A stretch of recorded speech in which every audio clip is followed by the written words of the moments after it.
Günəşimsən, dedim ey gül, məni zülmətlərə saldın.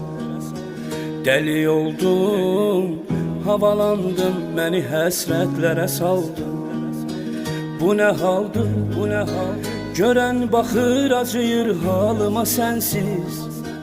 Necə qıydın, sənə qıymazdı ürək, qalasan mənsiz. Bu nə haldır, bu nə haldır? Görən baxır, acıyır halıma sənsiz.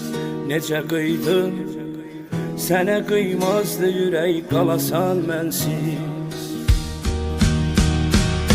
Dözmür ürək darıxır, gözümdə yaşlar axır. Qorxur insan, qorxur belə səssizlikdən. Yetim aşiq vardı, dünya onun dardı. Səni çox axtardı, öldü sənsizlikdən.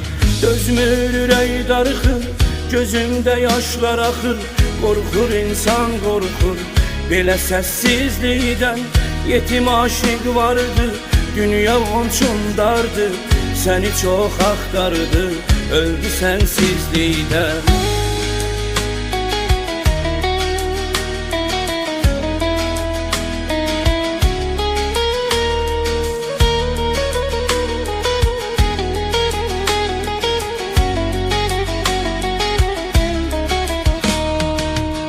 Üşüyərsən, dondurar xatirələr ruhunu tək-tək.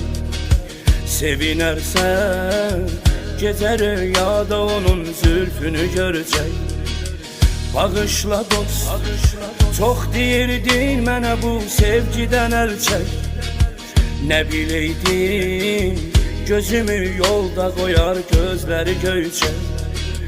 Bağışla dost, çox deyirdin mənə bu sevgidən əl çək. Nə biləydim, gözümü yolda qoyar, gözləri göyçək. Dözmür ürək darıxır, gözümdə yaşlar axır. Qorxur insan, qorxur belə səssizlikdən. Yetim aşiq vardı, dünya onun dardı. Səni çox axtardı, öldü sənsizlikdən. Dözmür ürək darıxır, gözümdə yaşlar axır. Qorxur insan, qorxur belə səssizlikdən.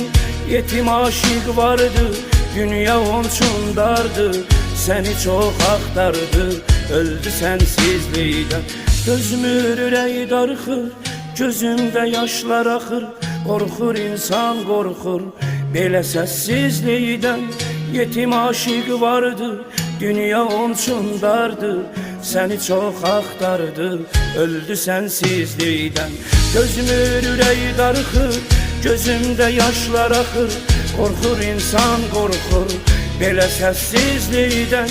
Yetim aşiq vardı, dünya onun dardı.